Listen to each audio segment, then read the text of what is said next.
Machikoy!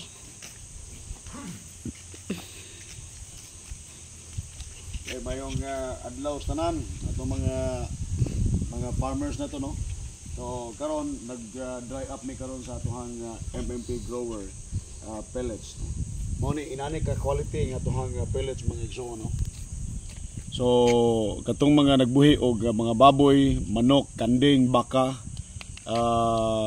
katong pabo uban pa, no. This is an all-in-one organic pellet, no. Humot kayo siya. Okay, naani siya yung mga sangkap nga makapagana sa kaon sa inyo mga baboy. Na siya vanilla nga flavor, napod siya kining napod siya kanang molasses, no?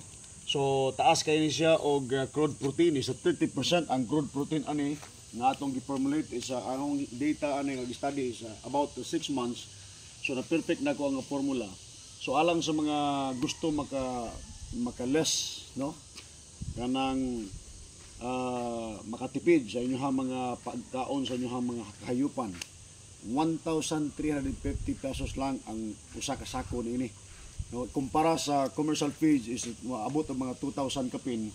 So kini is 1,350 lang ang sako, 45 kilos per sack.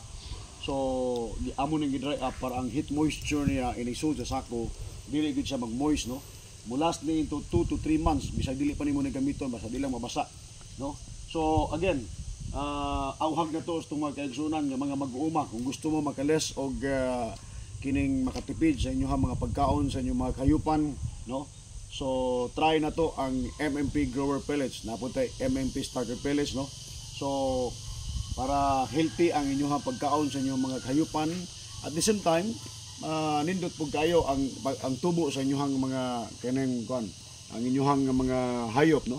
Gawas sa nindot ang tubo sa inyong mga hayop, dili pag dali magsakit-sakit, no. Mao na nga atong iawhag sa itong mga kaigsunan once again, no, nga dapat atog yung timan-an nga kung magnegosyo ta dapat makatipid ta. Ayaw mo paghinugo, no, kay pwede ninyo i-ship diretso kay mura ni siya gihapon og commercial feeds kay ang iyang kahumuton mao gyud gihapon.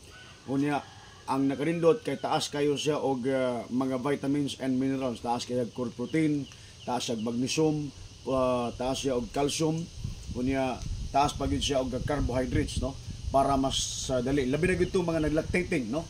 Kato mga naglactating ato mga anay, no, nga dunay mga daghang mga baktin, no, para mas mo produce og daghang gatas ang inyong mga anay. So pwede mo pagkaon sa MMP grower pellets. Okay, so para sa inyong mga orders pwede mo contact sa atuhang numero, it's 0995-498-7959 or 0916-416-1798 or i-message lang ko Johnny Sniper Coquilla o ang atuhang FB page, no, sa Coquilla Integrated Farm.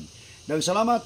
Kini ang inyong amigo nga mag-uuma dinhi sa probinsya sa Bohol, Johnny Sniper Coquilla.